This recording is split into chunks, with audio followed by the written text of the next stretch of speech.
સુરત મહાનગરપાલિકાની મુખ્ય કચેરી પાસે જ એક મોટો ભૂવો પડતા તંત્રની પોલ ખુલી ગઈ છે। મોગલેસરામાં ફાયર ઓફિસની બિલકુલ બહાર 4 થી 5 ફૂટ ઊંડો ભૂવો પડ્યો છે। મેટ્રોની કામગીરીને કારણે આ વિસ્તારમાં અવારનવાર રસ્તાઓ બેસી જવાની ઘટનાઓ બની રહી છે। ત્યારે ગતરોજ ખુદ પાલિકા કચેરીની બહાર પડેલા આ ખાડાએ અધિકારીઓને દોડતા કરી દીધા છે।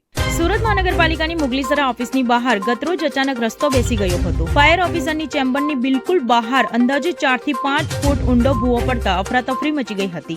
સદનસીબે જ્યારે આ ભૂવો પડ્યો ત્યારે કોઈ વાહન પસાર થઈ રહ્યું ન હતું, નહીતર મોટી દુર્ઘટના સર્જાઈ શકી હોત। કચેરીના ગેટ પાસે જ મોટો ખાડો પડતા પાલિકાના અધિકારીઓ તાત્કાલિક બહાર દોડી આવ્યા હતા। સાવચેતીના ભાગરૂપે ભૂવાની આસપાસ બેરિકેડ લગાવી રસ્તો સુરક્ષિત કરવામાં આવ્યો હતો। જો કે મુખ્ય રસ્તા પર જ આ ભૂવો પડવાના કારણે વાહનોની લાંબી લાઈનો લાગી હતી અને ટ્રાફિક જામના દ્રશ્યો સર્જાયા હતા। મોગલેસરા વિસ્તારમાં હાલ મેટ્રોનું કામકાજ ચાલી રહ્યું છે। આ કામગીરીને કારણે જમીન પોચી પડતા વારંવાર ભૂવા પડવાની ફરિયાદો ઉઠી રહી છે। હવે જ્યારે ખુદ મહાનગરપાલિકાની કચેરીની બહાર જ રસ્તો ઘસી પડ્યો છે ત્યારે લોકોમાં તંત્રની કામગીરી સામે અનેક સવાલો ઉભા થયા છે। હાલ તો પાલિકા દ્વારા આ ભૂવાને પૂરવાની કામગીરી હાથ ધરવામાં આવી રહી છે। આપનો પરિચય?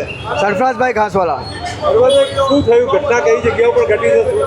સાહેબ, આ ઘટના જે સુરત શહેરના 1 કરોડ લોકોને સુવિધા આપનારી સુરત મહાનગરપાલિકાના 10 ડગલા ચાલવાની જગ્યા પર આ એક ભૂવો પડ્યો છે મસ્ત મોટો।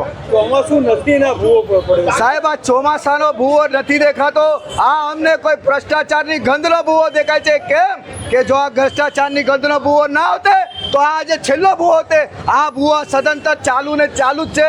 આ કાલે અંદર પડ્યા, આજે રોડ પર પડ્યા, કાલે કોઈ ઘર અને બિલ્ડિંગની નીચે પડશે અને બિલ્ડિંગની એપાર્ટમેન્ટની અંદર રહેતા હજારો લોકો જ્યારે ખાડામાં પડીને મોતને ભેટશે ત્યારે આ મેયર અને કમિશનરને સમજ પડશે કે અમારાથી શું થઈ ગયું। અને આવો વિકાસ અમે પહેલાં બી કહી ચૂક્યા છે કે અમે 100 રૂપિયાનું પેટ્રોલ હશે તો 150નું નખાવશું, 15 રૂપિયા રિક્ષાના 20 રૂપિયા આપશું, 15 રૂપિયાનો બસનો ભાડો હશે તો 20 રૂપિયા આપશું।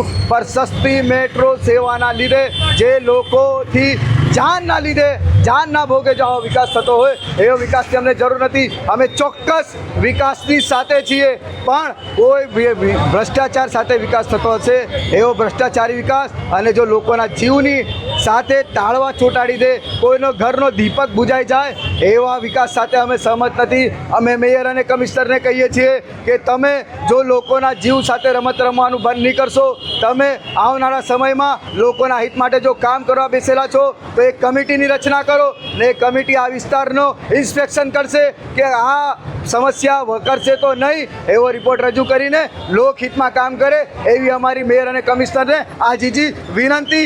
જે જોડો તે એ અમારી છે એમને।